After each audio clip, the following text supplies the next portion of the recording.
There's a heap of weapons stuck to one mountain kind of thing. The special shot on that. So is it too much of a reveal if you talk about that? No, I mean it's not a big reveal, but there's a lot which we've placed a lot of the story on that as well. There's no deity worship, so there is no belief in God as such. So what they believe is in steel. The ancestorial, steel. Like Conan, they believe in... Set in which century this is?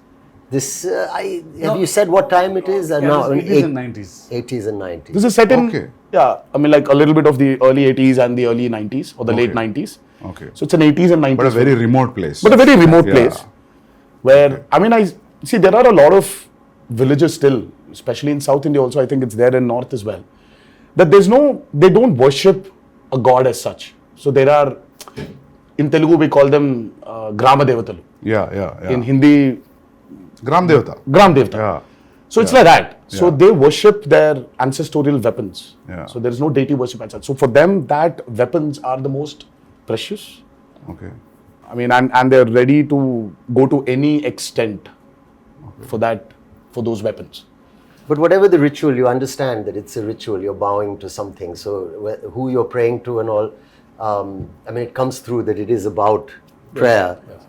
And like a kind of tribal group, people will connect emotionally to everything that they're going through because the basic drive is the same, whether it's greed or it's power or whether it's, wanting to be the strongest or to control it.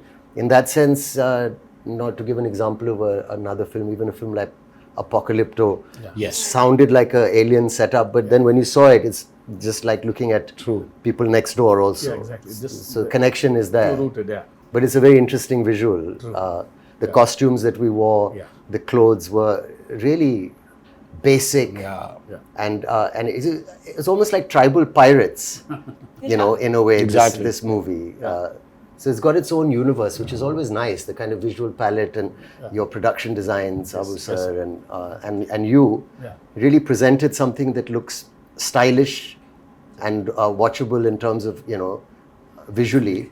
And at the same time, emotionally, it's got the strongest score ever because it's about all these basic emotions like fear and power and revenge. And, I think today audiences, they're liking when you actually take them into a very fictitious world. Cinema. So the theaters, right? Yeah. The lights go out. And and then you're in that world and you don't want to come out. So it's, I think it's like, if you actually relate to Batman, Gotham is nothing but downtown Chicago. Or it's Chicago. But it's Gotham. So I think there's a lot of a world play that is happening today in Indian cinema as well. If you look at movies like Bahubali, or you look at movies like Kalki. And in a way, even if you look at Animal, so though there are characters which are around us, but after a point of time in that film, you're just with Ranvijay. You're just in his family. You're sitting in that room in his house. So you just alienate people away from the present atmosphere and just take them into this fictitious world. So I think that's 15 minutes into Devara. You will be stuck in that world and you're going nowhere.